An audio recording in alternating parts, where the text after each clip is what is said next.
So you clicked on this video because you have to sell your house to buy a new house, but you're not sure where to start. Do we start now? Do we start like a week before we need to sell our house? How does this all happen? Well, stay tuned because I'm going to break it down for you.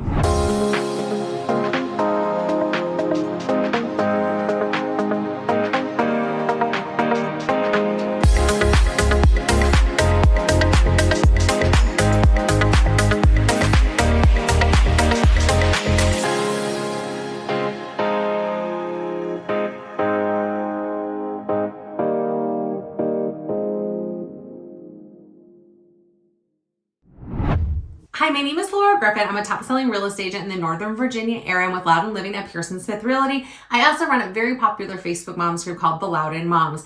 And I get moms in my group calling me all the time. We have outgrown our house. We need to upsize or level up. We don't know where to start. What do we do? Do we need to get the house ready now? But maybe we're 6 months out from selling, and or it's winter and we want to sell in the spring. How does this all work? Don't worry, I gotcha. I can help you with everything that you need to know, and let's break it down into some bite-sized pieces, and starting with how to get your house ready. So first is you're going to want to go room by room and kind of take notes of what needs to happen. Is there paint chipping somewhere? Have you hung up a picture and maybe it's marred the walls? Do you have stains in your carpet from the kids that you don't know what the heck they are? Are there splatters on the paint? Is there caulking that needs to be redone in a bathroom? Is there a closet door that's not closing? Did a curtain rod fall off of the wall and you've never put it back up and there's holes? Go through room by room and be picky. Because you want to really change the lens of your eye that you have. Because I know, like, we all walk through our house, right? And there might be a little spill over here, from one of the kids threw spaghetti at dinner and you kind of like, yeah, I'm going to live with it. I'll clean it when I want to. A buyer walking through is going to be like, this house has stuff all over the walls. They're going to be really critical. So go room by room and make a list. And that way you kind of know and assess where you are and what we need to do to kind of get your house ready to go. Number 2, make a list of the repairs that you can do and that we need to hire somebody to do. Because if you're not good at patching and painting walls, don't do it. Oftentimes I see clients who have patched and painted something, it doesn't look good, and it looks like you might be hiding something to a buyer if it doesn't look professionally done, or they might think you DIY'd everything, and you don't really want that opinion of your house. So really make a list of it and be honest, and also think about not only your skill set, but your time.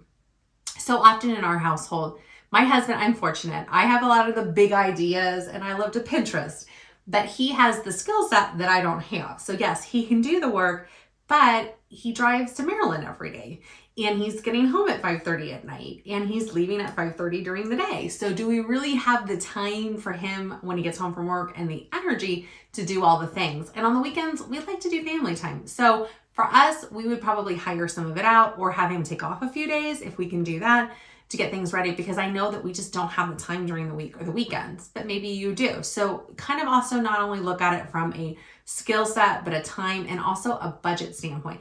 Is there some things that you can hire out and some things that you just don't have the budget for? So maybe you need to trade with a friend or have a family member help you. But definitely take a look at your list of repairs that you did in the first step, and then look at what you can do and what we need to hire out, because it's a lot easier to hire out contractors now when you're a few weeks to a few months out than waiting till a week or two before you have your photo shoot and then your house is on the market, because it's going to be harder. You're going to pay more money if we can find a contractor, because some of them are weeks booked out, but also you're going to pay a premium for that fast service and that, almost emergency type service. So definitely plan it out now.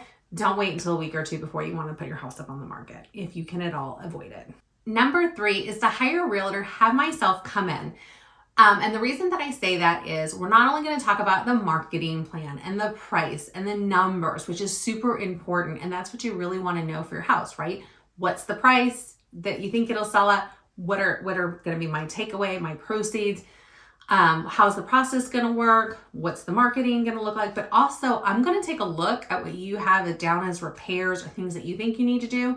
And there may be a few that I go, nah, I don't think you need to spend the money at that. That may not be worth it. But I do see X, Y, and Z that needs to be taken care of. And so I can definitely help you kind of fine tune your list that you've already created So definitely having a realtor come in early in the process. I know oftentimes people will call me and it's like, it's November, I don't think I want to sell right now.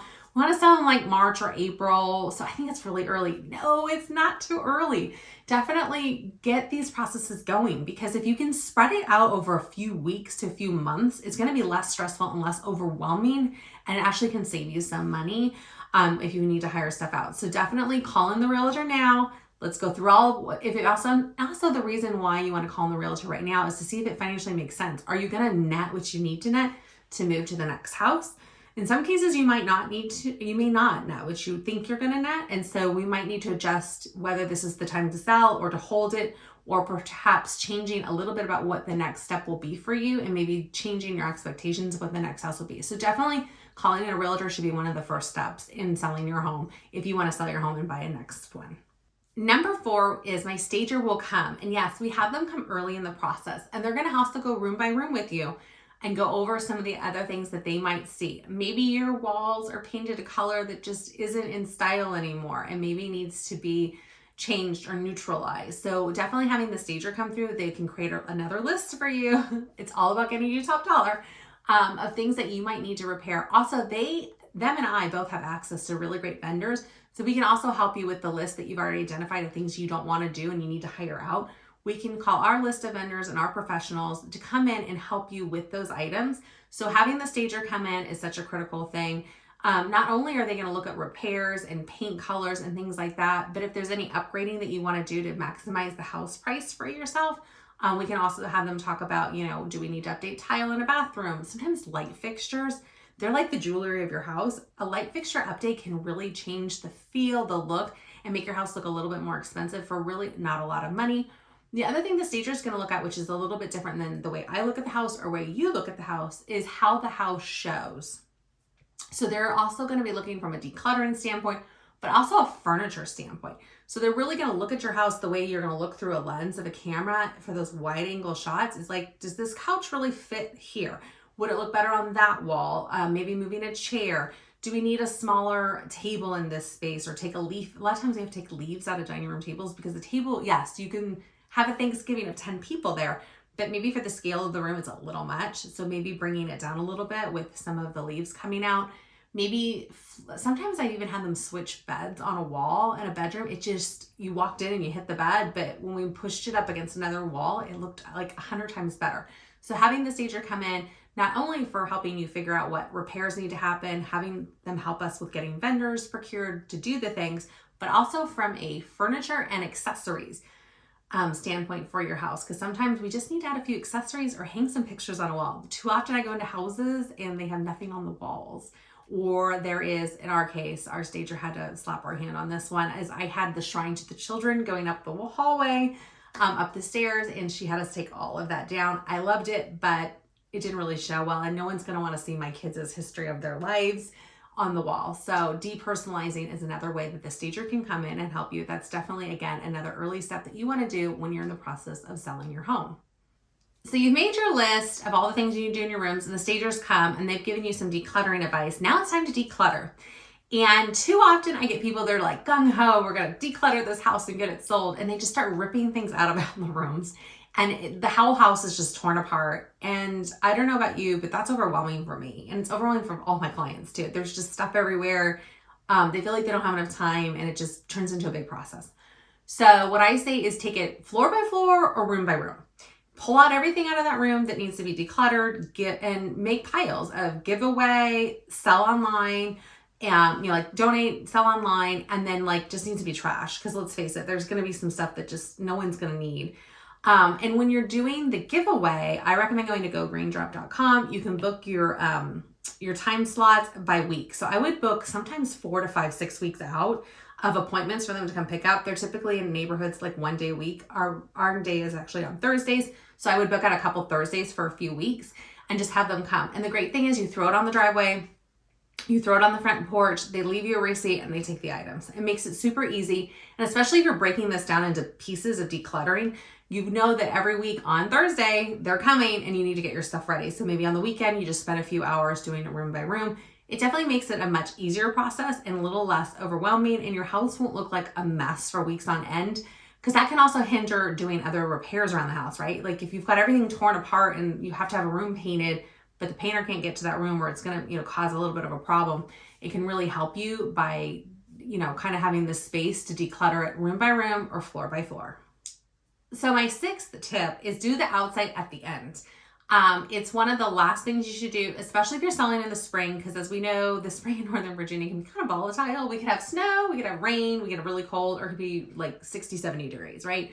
Mother Nature never knows what she's doing here in Northern Virginia, especially in the springtime. So do the outside last, because everyone's going to need to refresh some mulch, get a couple bags of mulch, maybe plant a few flowers by your front door, or put a couple pots of flowers if it's that time of year. So really do your front porch last. Sometimes we need to do power washing. And if you're thinking of selling your house and it's the wintertime, we're really not going to power wash now. We're going to power wash when it's a little bit warmer in the springtime. Also, you want to make your outside pop because it's the first thing people see, right? It's the first impression. So you want to do that last so that way it really shines and it still looks really good. You don't want to put the elbow grease in now, only to have it for the next few weeks not look as good as time has gone by. Maybe it gets a little bit dirtier, the cobwebs come back, things like that. So do it at the end.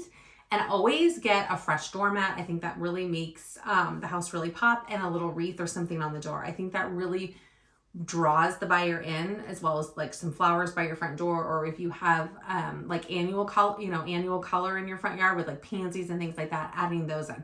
But definitely save the outside to the end. It definitely is the best thing to do. So that way you're not wasting a lot of time at the front end, save it to the end.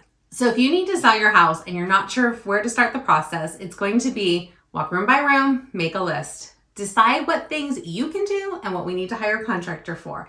Hire a realtor who can help you start the process and get everything together, have their stager come through and help you with making a list of other things that we need to do and possibly rearranging some rooms. Declutter your house, but bring it into bite-sized pieces. Don't rip apart your whole house in a weekend because you're going to regret it. Next is do the outside of your house at the end. You will definitely thank me. If you have any questions about buying or selling a house in the Northern Virginia, Loudoun County area, I'd love to be a resource for you. My email address is below. My phone number is up here. And message me anytime. I'd be happy to help you brainstorm when might be the best time to sell your house and buy a new one.